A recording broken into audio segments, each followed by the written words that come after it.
기도하시겠습니다.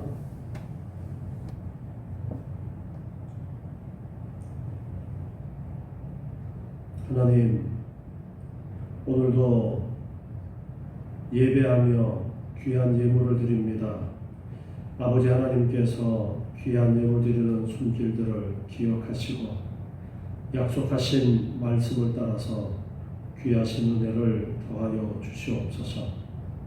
한 사람 한 사람 삶을 복내려 주시옵고 더욱더 하나님 기뻐하시는 귀한 뜻을 깨달아 행하는 삶이 될 수 있도록 은혜 허락하여 주시옵소서.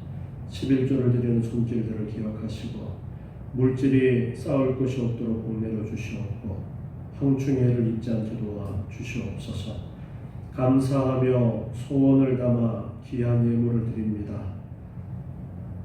더욱더 감사할 일들이 많아지게 하시고 소원하는 바가 아름답게 이루어지게 하여 주시옵소서. 건축헌금을 드립니다. 약속하신 말씀을 따라서 놀라우신 은혜를 더하여 주시옵소서.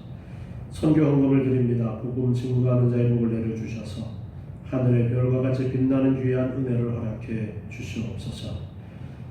또한 기관의 회비를 드리며 지체의 사명 감당하기 원합니다. 건강하고 아름다운 지체로 쓰임받게 도와 주시옵소서. 성례하는 가정들을 기억하여 주시고 일용할 양식이 끊이지 않게 하시고 건강의 복을 더하여 주시옵소서.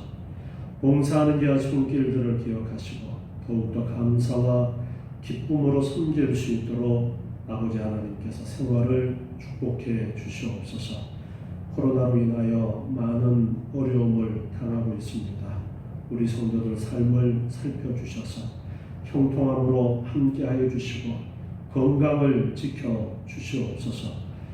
어떠한 일들을 하든지 하나님께서 함께하심을 깨닫는 귀한 은혜의 시간들이 될 수 있도록 도와 주시옵소서.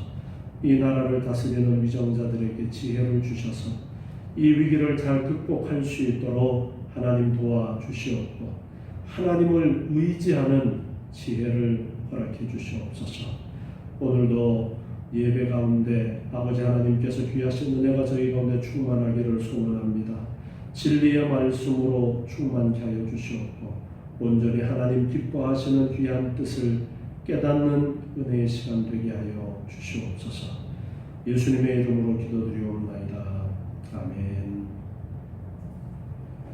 먼저 광고를 좀 드리겠습니다. 코로나가 지금 많은 사람들에게 확산이 되어서 조금만 부주의하면은 감염될 수 있는 그런 상황으로 판단이 됩니다. 그래서 오늘부터 모든 예배와 모임을 상황이 완화될 때까지 중단하기로 했습니다. 주일 오전 예배도 당분간 가정 예배로 드립니다. 가족 대표가 예배를 인도해 주시고 설교는 보내드리는 영상이나 혹은 영상이 보기가 어려우신 분들은 녹음 파일로 진행하실 수 있도록 그렇게 해주시기를 바라겠습니다. 혼자서 예배드릴 장소가 마땅치 않으신 분들은 예배당에 오셔서 개인적으로 예배하셔도 됩니다. 함께 모이는 것만 주의를 해 주시고 개인적으로 오셔서 예배하시도록 해주시기를 부탁을 드리겠고요. 헌금은 가족 대표가 주일 오후 3시 이전에 예배당 헌금함에 넣어주시거나 혹은 주중에 헌금함에 넣어주시도록 그렇게 해주시기를 부탁을 드리겠습니다. 그리고 재정부는 주일 오후 3시에 재정 정리를 해주시기를 부탁을 드리겠습니다.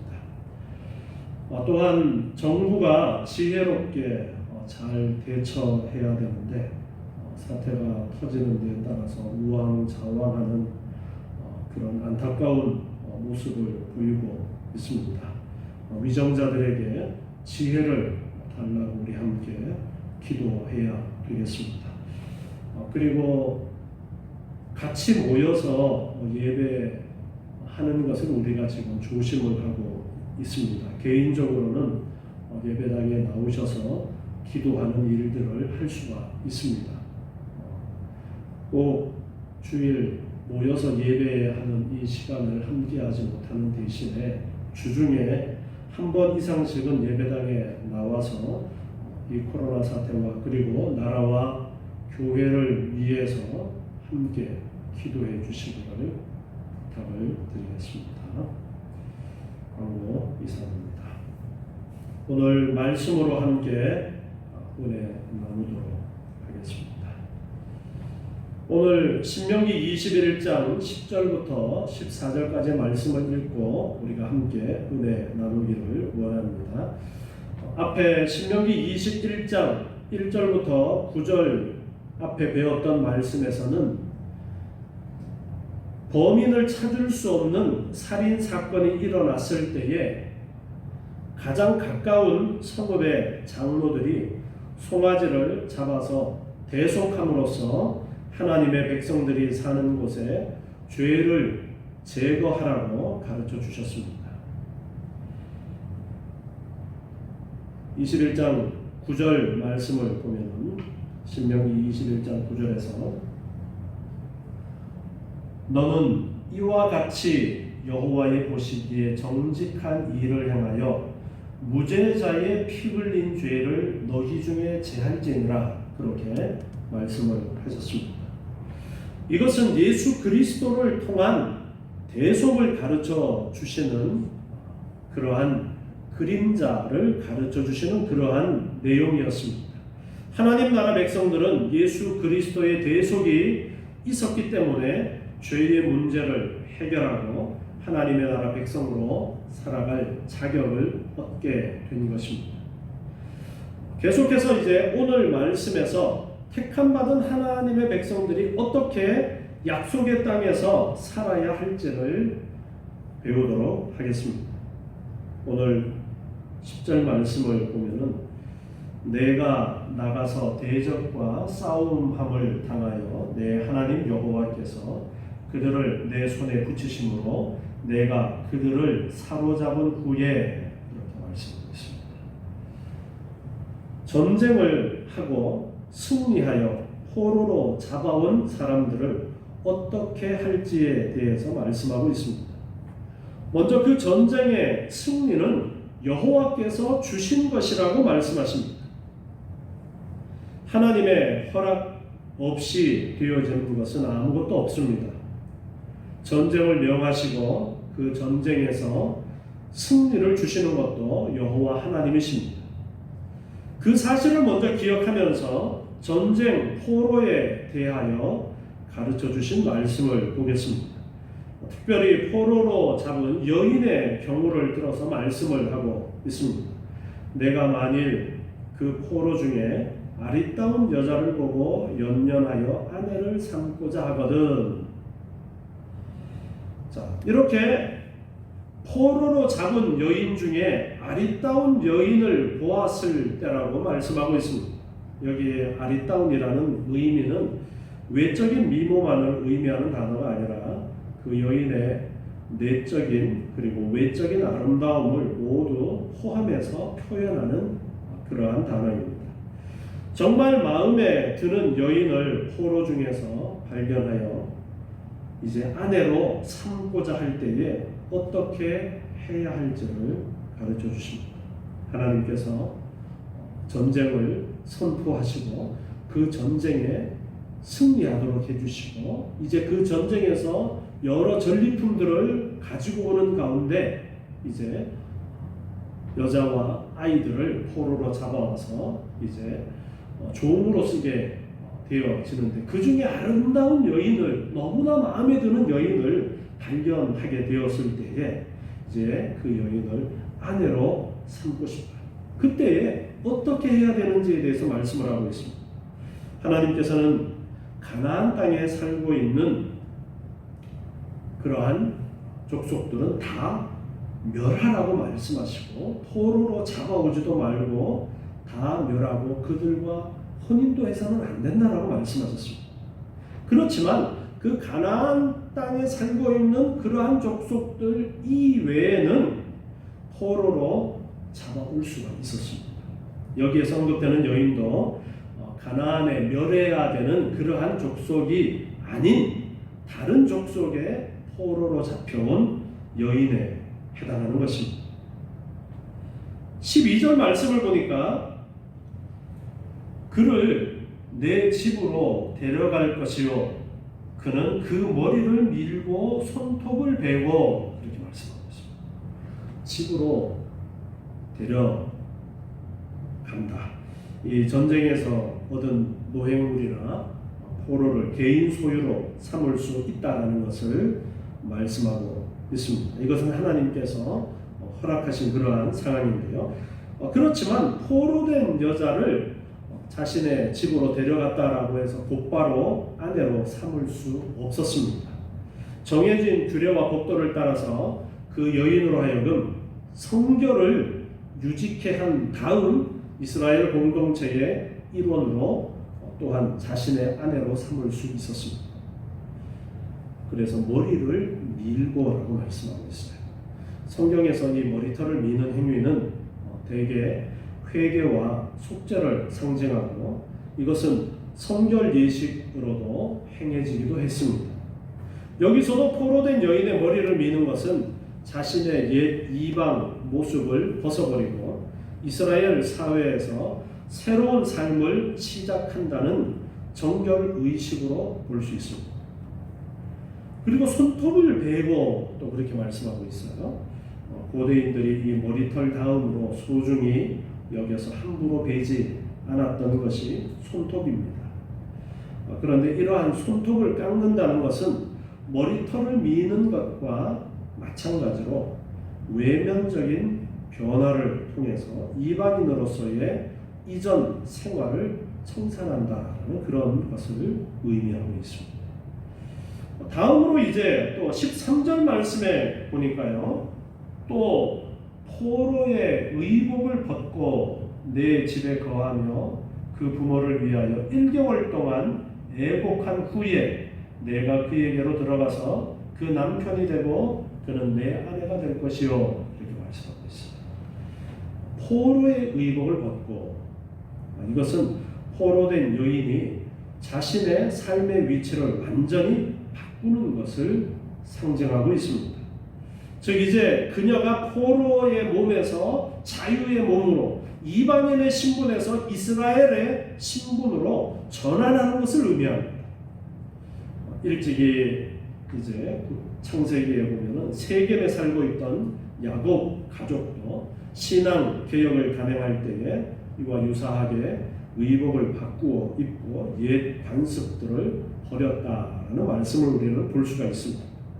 머리를 밀고 손톱을 자르고 포로의 의복을 벗는 것은 바로 포로가 된 여인이 과거를 생각하게 하는 모든 요소를 버리고 이제 새롭게 이스라엘의 공동체에 속하기 위해서 행하는 예식인 것입니다.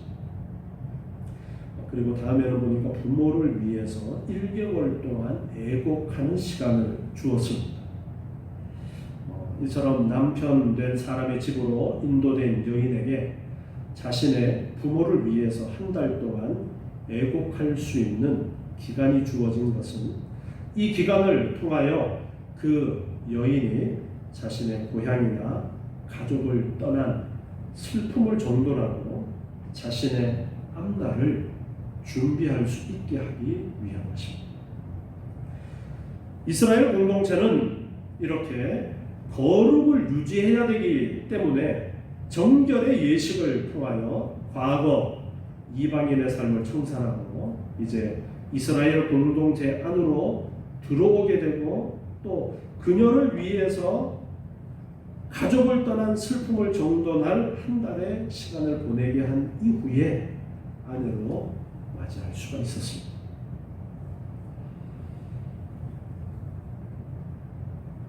하나님께서는 계속해서 하나님의 백성들이 구별되어야 되고 거룩해야 됨을 말씀하고 있어요. 그래서 이 이스라엘 안으로 들어오게 되어질 때에는 그러한 정결의 예식을 거치고 거룩하게 구별되어져야 된다는 것을 말씀하고 있는 겁니다. 고린도후서 6장 14절부터 말씀을 한번 보겠습니다. 신약성경 고린도후서 6장 14절입니다. 여기 말씀을 보면요, 너희는 믿지 않는 자와 멍에를 같이 하지 말라. 의와 불법이 어찌 함께하며 빛과 어두움이 어찌 사귀며 그리스도와 벨리알이 어찌 조화되며 믿는 자와 믿지 않는 자가 어찌 상관하며 하나님의 성전과 우상이 어찌 일치가 되리요. 우리는 살아계신 하나님의 성전이라. 이와 같이 하나님께서 가라사대 내가 저희 가운데 거하며 두루 행하여 나는 저희 하나님이 되고 저희는 나의 백성이 되리라 하셨느니라.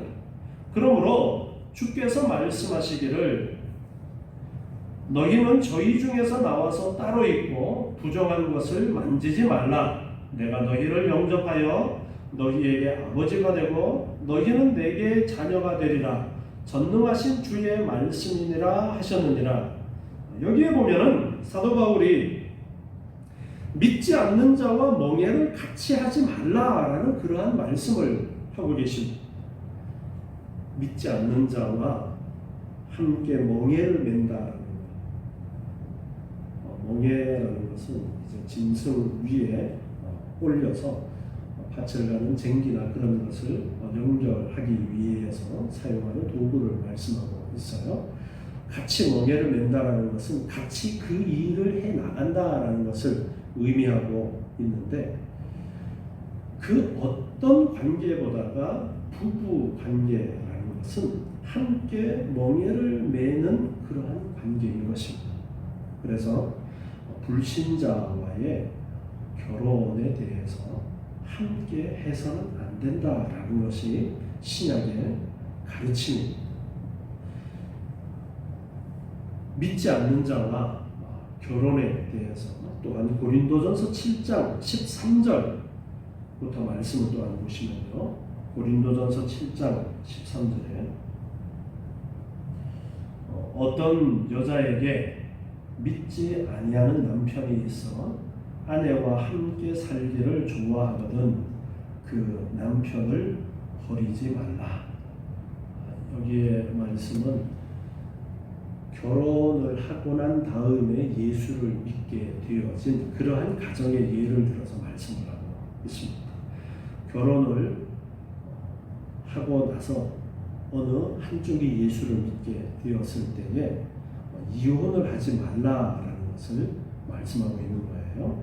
계속해서 14절부터 말씀을 또한 보시면요, 믿지 아니하는 남편이 아내로 인하여 거룩하게 되고 믿지 아니하는 아내가 남편으로 인하여 거룩하게 되나니 그렇지 아니하면 너희 자녀도 깨끗이 못하니라. 그러나 이제 거룩하니라. 혹 믿지 아니하는 자가 갈리거든 갈리게 하라. 형제나 자매나 이런 일에 구속받을 것이 없느니라. 그러나 하나님은 화평 중에서 너희를 부르셨느니라. 아내된 자여 내가 남편을 구원하는지 어찌 알 수 있으며 남편된 자여 내가 내 아내를 구원하는지 어찌 알 수 있으리요. 이렇게 말씀하면서 믿는 자는 거룩해야 된다. 그래서 믿지 않았을 때에 결혼한 아내나 남편이 있을 때에 그가 함께 거룩해질 수 있도록 그들에게 복음을 전해야 된다는 것을 말씀하면서 헤어지지 말고 어떻게 해서든지 그가 믿도록 그렇게 인도하는 역할을 마땅히 해야 된다라는 말씀을 하면서 하나님의 백성들이 거룩하다라는 말씀을 하고 계십니다. 또한 이제 7장 39절 말씀에서 보면은요, 고린도전서 7장 39절입니다. 여기에 보면은 아내가 그 남편이 살 동안에 매여 있다가 남편이 죽으면 자유하여 자기 뜻대로 시집갈 것이나 주 안에서만 할 것이니라.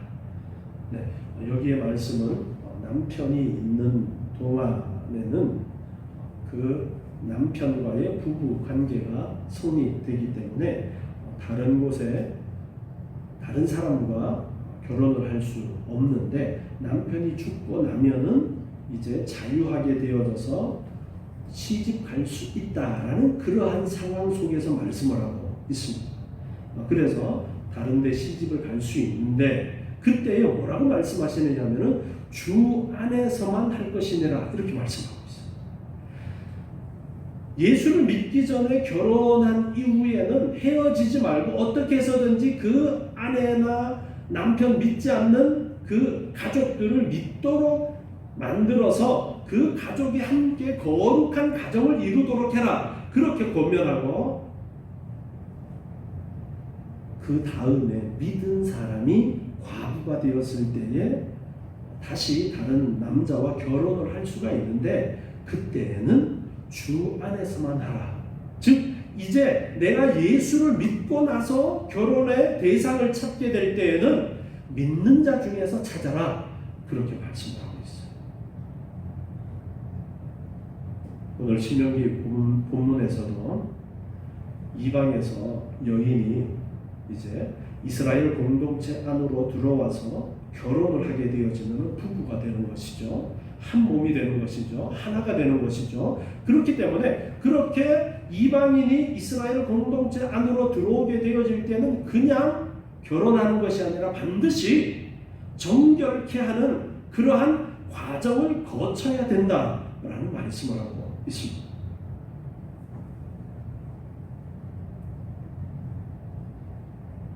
이렇게 하나님의 백성들이 거룩을 유지해야 됨을 강조를 하고 계시고요.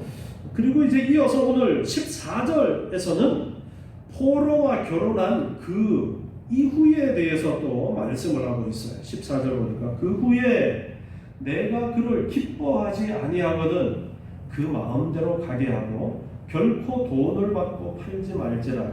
내가 그를 욕보였은즉 종으로 여기지 말지니라. 여기 기뻐하지 아니하거든 이라는 이 의미를 공동번역에서는 이렇게 번역을 하고 있습니다. 더 이상 마음에 들지 않거든. 처음에 이제 좋아하던 마음이 변했다라는 거죠. 처음에는 너무나 좋아서 포로임에도 불구하고 그 여인을 아내로 맞이하려고 했는데 시간이 지나면서 그 마음이 식었어요. 그렇게 되었을 때는 어떻게 해야 되느냐 하니까 돈을 받고 팔지 말아라, 그렇게 말씀하십니다.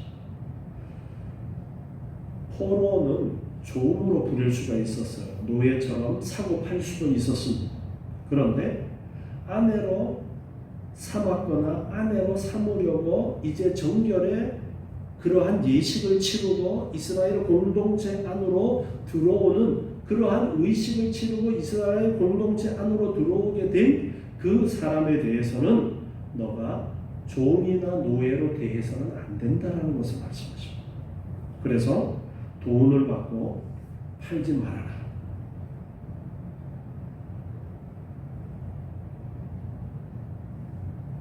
욕보였다라는 이 원어는 여러 가지 이제 의미로 번역이 되어지기도 하는데요.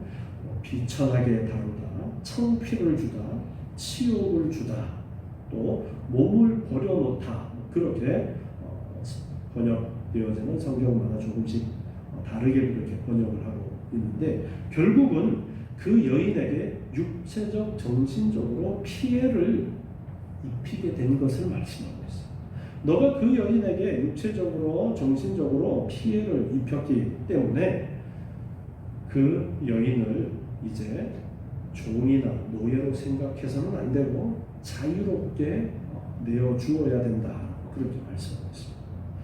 이런 가르침은 이제 이스라엘 공동체 안에서 이제 가난하게 되어져서 빚을 갚을 수 없을 때에 종으로 팔려가게 되어지는 그러한 경우도 있었는데, 그러한 경우에도 여인이 이스라엘 사람인데 종으로 팔려왔을 경우에 이제 아내로 삼으려고 했다던가 혹은 아들에게 이제 아내로 주려고 했다던가 그러한 경우가 있게 되었을 때에 그렇게 하지 않으려고 다시 마음을 바꾸게 되어지면은 그 여인을 자유롭게 놓아주어야 된다라는 그런 말씀을 하시는 것을 우리가 볼 수가 있습니다. 이처럼 이제 이스라엘 공동체 안으로 들어오게 되어진 그 사람에 대해서 그를 이스라엘 공동체 중에 하나처럼 대해야 된다라는 것을 오늘 이 말씀은 우리에게 이야기하고 있습니다. 정결의 예식을 치르고 이스라엘 공동체가 되었습니다. 이스라엘 공동체가 된 이후에는 아무리 그 출신이 포로이고 그리고 비천하다 할지라도 이제는 한 백성으로 여겨야 된다는 것을 말씀하십니다. 요한복음 1장 11절부터 말씀을 보시면요, 신약성경 요한복음 1장 11절부터 말씀입니다. 요한복음 1장 11절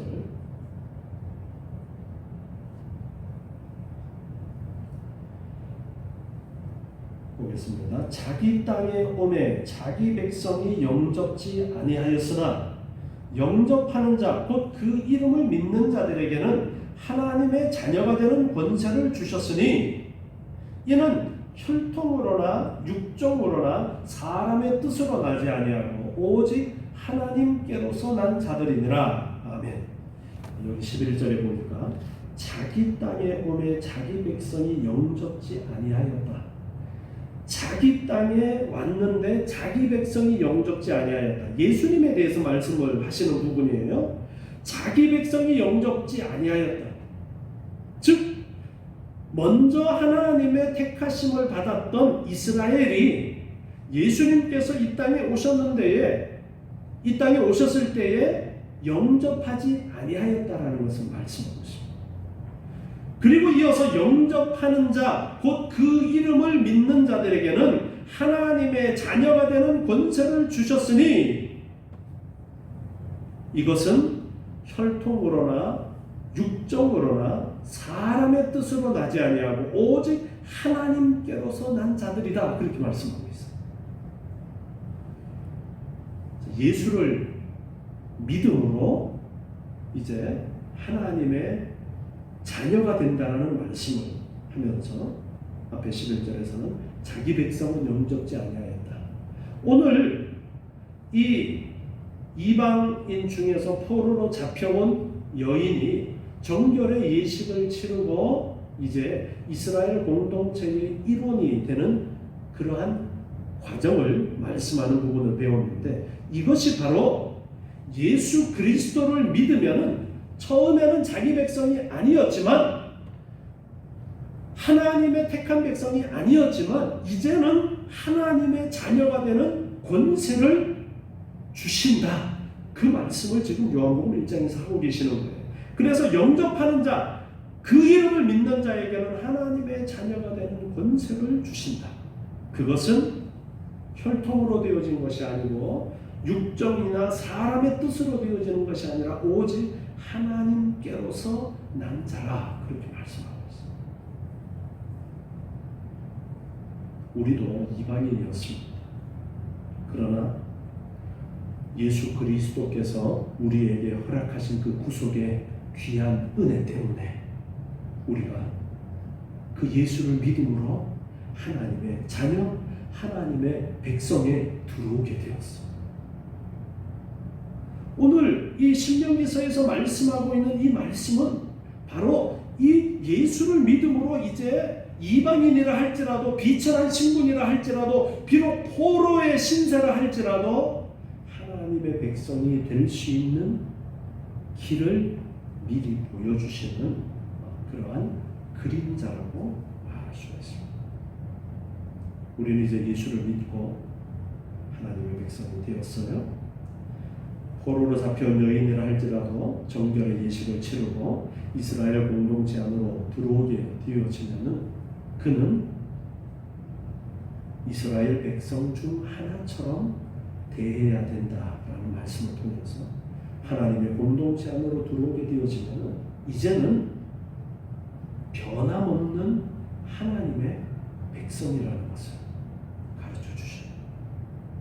이 사실은 결코 뒤집어질 수 없습니다. 로마서 8장 29절부터 말씀을 한번 보겠습니다. 로마서 8장 29절.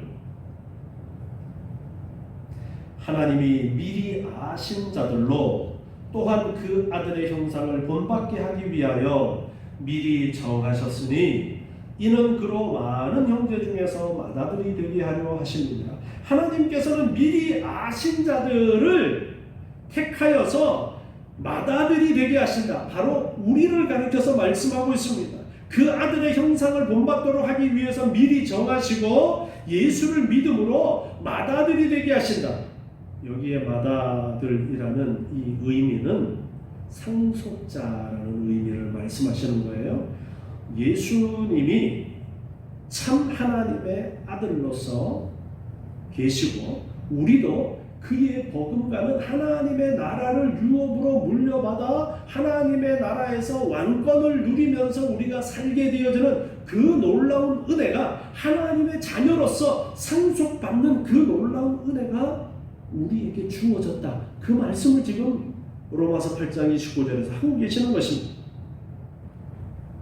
계속해서 30절 보니까 또 미리 정하신 그들을 또한 부르시고 부르신 그들을 또한 의롭다 하시고 의롭다 하신 그들을 또한 영화롭게 하셨느니라.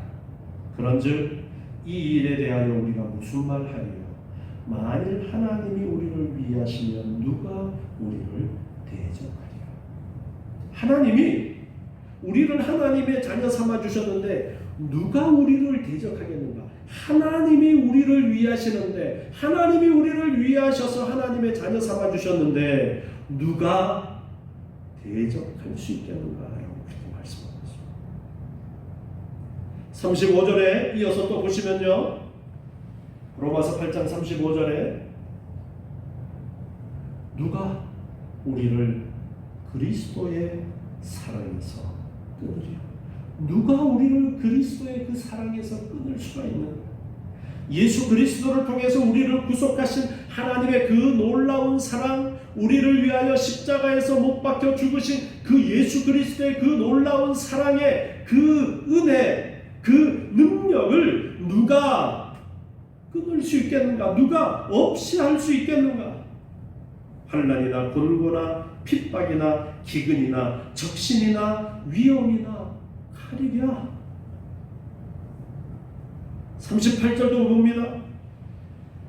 38절에 내가 확신하노니 사망이나 생명이나 천사들이나 권세자들이나 현재일이나 장래일이나 능력이나 높음이나 깊음이나 다른 아무 피조물이라도 우리를 우리 주 그리스도 예수 안에 있는 하나님의 사랑에서 끊을 수 없으리라. 아멘. 그 어떤 것도 하나님의 사랑에서 끊을 수 없다라고 말씀하십니다. 하나님은 예수 그리스도를 통해서 우리를 하나님의 자녀 삼아 주셨습니다. 창세전에 이미 우리를 택하셨고 불러서 하나님의 자녀 삼아 주셨습니다. 오늘 우리가 이 대한민국에서 살면서 코로나19라는 질병 앞에서 너무나도 연약한 모습으로 살아가고 있지만 그럼에도 불구하고 하나님께서는 예수 그리스도를 통해서 우리를 구속하셨고 하나님의 자녀 삼아 주셨습니다. 그 어떤 것도 코로나 질병도 교회를 허무려는 사단의 계략도 결코 하나님의 사랑에서 우리를 끊을 수 없습니다. 우리는 하나님의 이 사랑이 늘 나와 함께하고 계시다라는 이 귀한 사실을 잊지 마시기 바랍니다. 하나님께서 이 질병을 주시고 지금 예배를 드리지 못하도록 하는 이러한 상황도 우리에게 주셨는데 이 상황 속에서 하나님께서는 이런 일들을 통해서 우리에게 또한 주시고자 하시는 계획이 있습니다. 하나님은 결코 우리를 버리지 아니하시고 우리와 함께하고 계십니다. 소망 가운데서 하나님만 바라보시고 이 고난의 때를 이겨 나갑시다. 교회는 하나입니다. 우리 함께 서로를 위해서 기도하고 격려하면서 도우면서 끝까지 견뎌서 승리의 기쁨을 누리시는 여러분 되시기 바랍니다. 기도하겠습니다. 하나님 감사합니다. 저희를 사랑하셔서 창세전에 택하여 주시고 예수 그리스도의 십자가의 그 공로로 말미암아 하나님의 자녀 삼아 주심을 감사합니다. 하나님의 자녀 삼아 주신 그 놀라우신 사랑과 그 은혜는 결코 없어지지 아니한다라고 말씀하십니다.